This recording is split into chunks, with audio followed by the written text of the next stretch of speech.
Wizard a minute. Yep, so here we are, all warm, hopefully.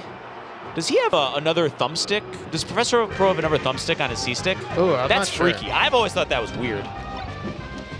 It makes sense to me. It does. It's a lot more accurate. Still, it looks weird, I think is what I was saying. It definitely looks weird. Okay, so this is losers, the end of the tournament for either of these two players, and that's big. Who did Professor Pro lose to? This I'm not sure about. I think I was stage managing when it happened. I don't remember, though. And it's scary because it could go either way between these two. And it's one of those situations where if either of these two loses this early, it's a big upset. Yeah, I mean, and that's not because of, like, maybe there have been an upset that kind of set that, but really it's the stackiness of the tournament. Yeah, I mean, none is the one who took S2J to losers, and that's nothing to scoff at. That's an acceptable loss right there.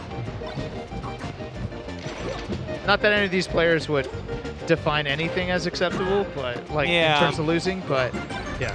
If I beat S2J, boy, would I be the happiest man alive, right? I'd be out of here. I'd DQ. Like, can't get better than that. Why bother?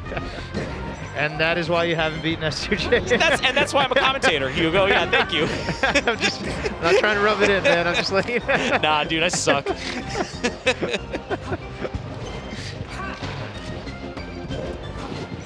Combos. Yeah, Prof is looking good. His combo game is looking so classic. Yeah. Always one of the most technical foxes, in my opinion.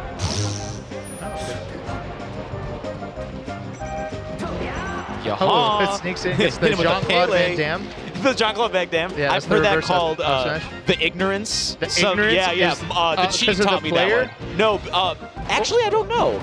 Oh, like, hold on. Is that the name of a player? They're saying that reverse up smash is ignorant. I'm not. I mean, imagine, like, if you got hit by a reverse up smash and you said the ignorance. I think that might be what it'd be. Like, how dare you? How dare you? Hit me with something so sloppy. Right, okay. Yeah. Or maybe it's because of a player. Mikey, let him know. I don't know. He told me this.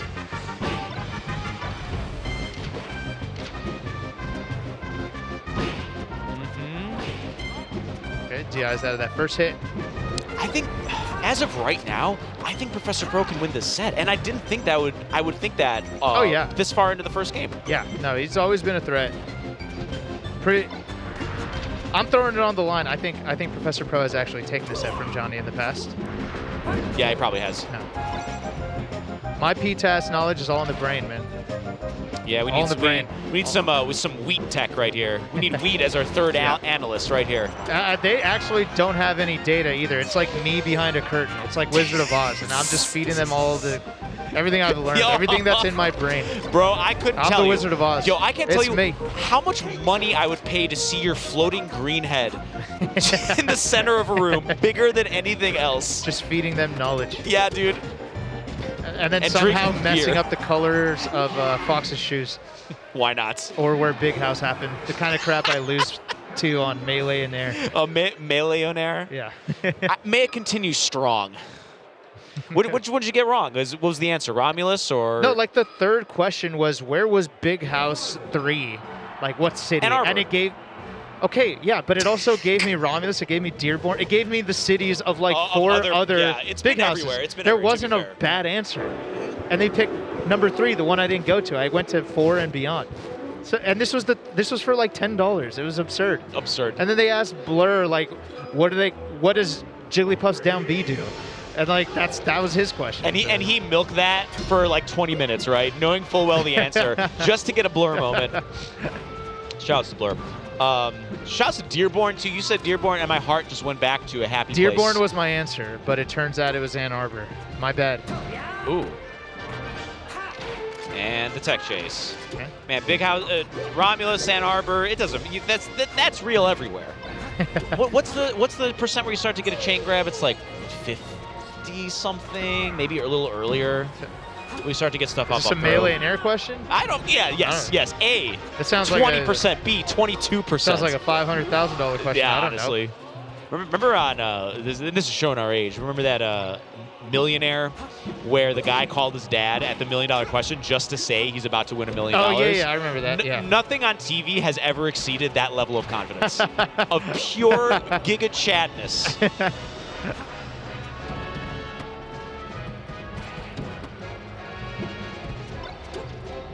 Okay, Johnny keeping it careful. This stage, very good for Fox. Falcon, I think, suffers on FD because of how easily Falcon can get juggled.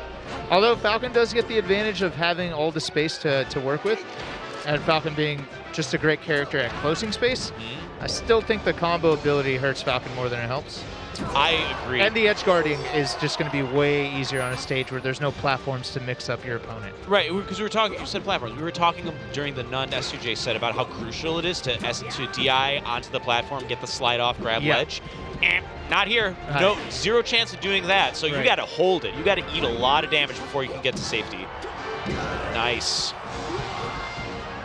Otherwise, you're just reliant as Falcon, at least, on your bread and butter defense. Your CCing, your drift, and that only goes so far on a flat stage. Right. Oh, but down. Oh, shield grabbing down tilt though. Ooh, keep it coming. S2J. Oh, this damage.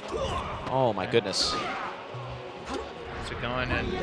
Dude, that was clean as hell. Honestly, like the way I've been seeing Johnny play, when he starts the edge guard, I feel like it's just over. He's been cleaning him up. It looked easy, too.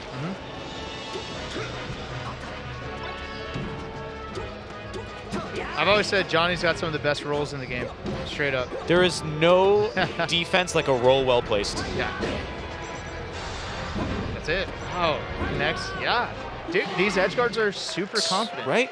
Me. I'm going to trade. I'm going to do it again. I'm going to trade, knowing the timing. This edge guarding Johnny joke is going to die. It's over. It's not going to exist anymore. It's already. Let's kill it right now. Let's dig it up and put it into our cars. It's that old. It's over, dude. It's over. No one can ever say it again. Never again. Not us. It starts with us, Hugo. All right. First we killed the joke about me missing charge shots, and now this one's put to rest as well. Yes. They're both dead, and they should never be said again. The authority, ladies and gentlemen. Yeah, oh! All right, good shield poke. Yeah, that one was tricky. Tricky. All Going tricky. to the top platform to get some different timing on that back air. Yeah, look at this. It's like he's getting way better at poking with pressure. Instead of, because honestly, Falcon doesn't have the easiest time opening up an opponent that's being defensive.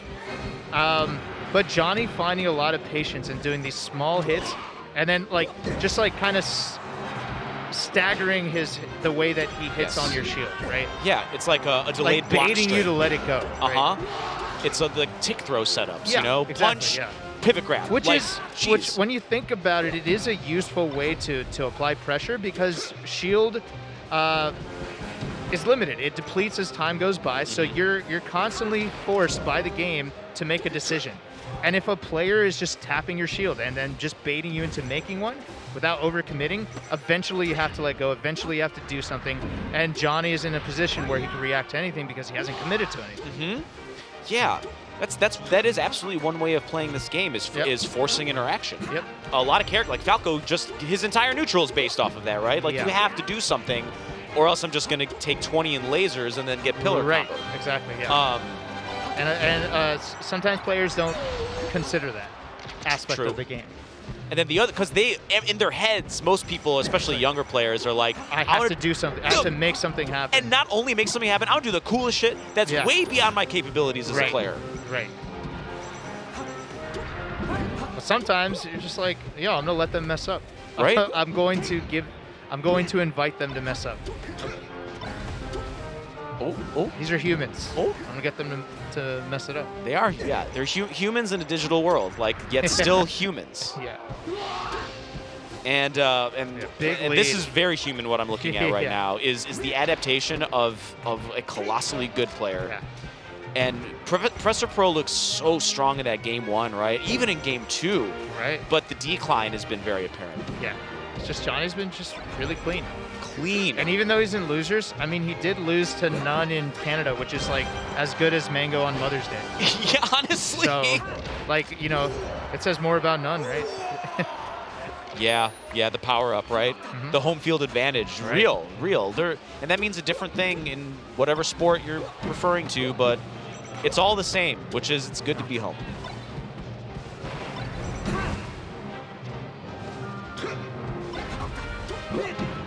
Oh. Pro. All right. Professor Pro. Okay, getting the power shield on the get up. Ooh. Needs to close this.